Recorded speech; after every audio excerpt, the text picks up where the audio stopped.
It's almost like we're hardwired that way. And it'd be interesting to, like, if we think back, sort of where does that mentality stem from? Like, when does it start? Because, you know, you're a child and you sort of don't think about these sort of things, and then all of a sudden you're a teenager and you're like, oh, I'm not as pretty as her, or she's funny and I'm not, and, you know, sort of thing.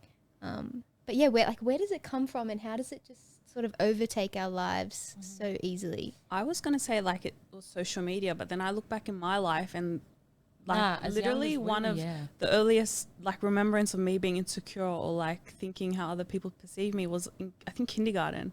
Like I remember not being friends with someone because I don't know, I didn't think I was like as good looking as them, but like I was in kindergarten. Like where does that mentality stem from? I think I had a beauty standard from when I was in primary school, like the blonde hair, blue eyes girls. Yeah, you were looking at them going, man, they got lucky.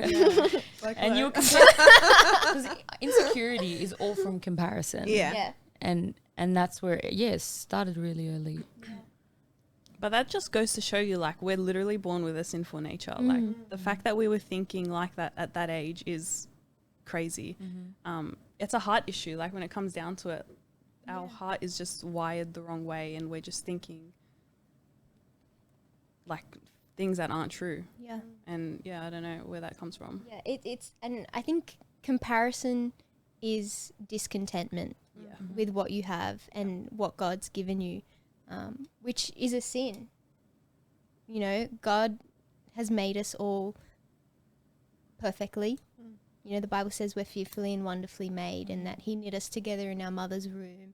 He's made us perfectly, and when we are insecure, it's because we're comparing ourselves to something that we're not. And that's basically but like saying to God, hey, you didn't do a very good job here. I reckon you could have done better. Yeah, that just reminds me of Camilla and I did a course, Quieting a Noisy Soul, and I'm sure you've done it, Joey. Your dad taught that class that we did, and one of the very first lessons was him saying that a lot of what we struggle with is because of our unbelief, and that is the foundation of where those thoughts and that mentality of insecurity and fear comes from. So that unbelief is completely rejecting the truth of God. Like we know it to be true, but we're rejecting the truth and replacing it with something that the world tells us is true. So it's false. Like false images. It's like false advertising. Literally. And I think this is where it comes back to social media, like we spoke about in the last episode, because what we see on social media, the big influencers, those people that are setting the trends, we are comparing ourselves to them mainly, and that's where a lot of our insecurities are stemming from when we're looking at, obviously, like the body image insecurities. It's really, it can be eye-opening though, because when I was struggling for a while, I would see in social media, whether it was, you know, sick kids or, you know, people who have obviously much bigger issues than what I thought I had. And I'd look at them and be like, wow, how selfish am I?